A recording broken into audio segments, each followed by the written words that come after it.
Il m'apparaît utile de parler de ce que les ufologues nomment effet annexe secondaire, voire effet dose, et qui se serait produit à la suite d'une observation de Pan. Le panel est large. Impossibilité de photographier, maux de tête, moteur ou montre qui tombe en panne.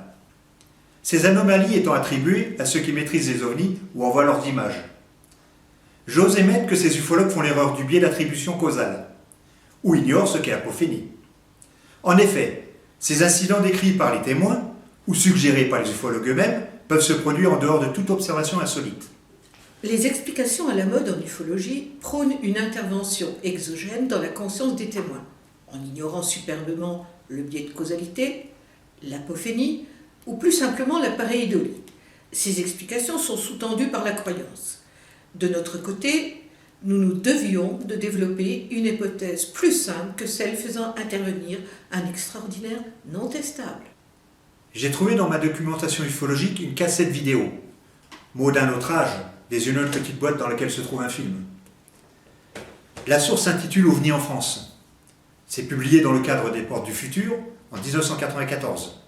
Feu Jimmy Gueux, dans ce même numéro, nous présente 3 cas qu'il trouve étranges, pour le moins.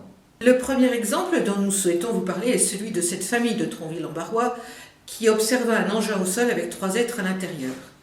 C'est à la 10e minute de la vidéo. Le second cas est celui d'un garçon, Olivier, qui, avec son frère, observe au-dessus de Marseille un objet en forme de goutte d'eau se déplaçant à une vitesse foudroyante. Cette fois, c'est à la 23e minute de la cassette vidéo. Et le troisième cas concerne le témoignage d'une personne guidant un groupe de touristes à Paris, et qui, stupéfaite et effrayée, observa dans un parc un petit cri qui la regardait fixement, à moitié cachée derrière un banc. Elle fut la seule à voir ce personnage qui fut dessiné ainsi. C'est à la 34e minute de la cassette. Ces 3 témoignages furent reliés entre eux pour démontrer des effets indésirables. Lorsque l'on cherche des corrélations, on en trouve. Tout d'abord, ce furent les maux de tête que chacun des 3 protagonistes disent avoir subis suite à leur observation. Puis l'impression d'être surveillé, que quelqu'un les observait. Le témoin de Paris insista d'ailleurs sur cette impression d'être suivi. Jimmy Gueux conclut qu'il n'y a rien de surprenant, tout comme les sédiments donnés que narre Olivier, le témoin de la goutte d'eau à Marseille. Ensuite de maux de tête et de l'impression lui aussi d'être surveillé. Et que cela provenait certainement d'un implant. Bref, la relation ovni-effet annexe est évidente, dit-il. 3 témoignages décrivant des symptômes quasi identiques, des impressions quasi identiques également par les mêmes témoins, qui ne se connaissent pas entre eux, et en apparence, c'est ce qui trouble Jimmy Gueux, qui a bien le droit de se questionner. Le problème est qu'une filiation entre l'observation, attribuée à quelque chose d'exogène, et ses symptômes, est vite faite, en dépit des vérifications, voire des réfutations d'hypothèses qu'ordinairement un ufologue devrait faire s'il avait une démarche scientifique. Il est vrai que ufologie et science sont assez souvent antinomiques.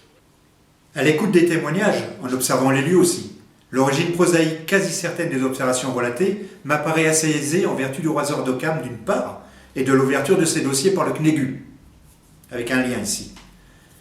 La forme de goutte d'eau observée par Olivier et son frère, impliquant une vitesse extrêmement rapide et donc une vision fugace, s'explique par exemple par un bolide.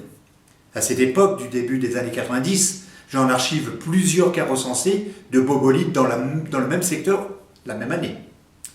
Les perséides sont fort proches de la date d'observation. La comète Swift-Total ayant laissé un ruban de météorites à travers de laquelle la Terre est passée lors de l'été 93. Ce ruban n'a jamais été aussi dense que cette année-là. Le second cas, celui de Tronville-en-Barrois, fortement médiatisé, a fait l'objet d'enquêtes et de vérifications de la part du CNEGU, Comité Nord-Est des groupements ufologiques. Les informations et preuves absolues recueillies mettent en évidence une méprise avec un véhicule stationnant phare allumé. Les êtres n'étaient que le chauffeur et, devinez, 2 appuis-têtes. J'ai pu voir le dossier de l'enquête fouillé, comme je n'en ai pas beaucoup vu d'autres à ce jour. La méprise ne fait aucun doute. Il y a un lien ici pour la synthèse de ce dossier. Enfin, le troisième cas est causé par une pareidolie qu'une personne certainement fragile ou fatiguée a eue à ce moment-là. Nous ne pouvons exclure une forte attente non plus. Les autres membres du groupe qu'il guidait dans Paris n'ont rien remarqué. En lieu et place de Petit Gris, il s'agissait de l'entourage de Spot situé juste derrière un banc de square. Chacun peut vérifier en visionnant l'extrait en question. Jimmy Gueux parle d'effets annexes que le phénomène induit. Hypothèse présentée de façon très affirmative et reprise par des ufologues récents avec d'autres termes comme l'effet dose, mélangeant une intrusion dans la conscience. Dans les exemples ci-dessus, nous avons une belle brochette de méprise. Alors la prochaine fois que vous lirez sous la plume d'un ufologue, n'importe lequel, que le phénomène provoque des effets indésirables, des pannes de moteur ou que sais-je encore, restez prudent avant de l'admettre et permettez-moi de vous demander de vérifier si une explication prosaïque n'existe pas. Il en va de même avec l'effet dose, qui peut s'expliquer par une sidération lors de l'observation d'un phénomène non reconnu, empêchant l'observateur de réagir de façon habituelle.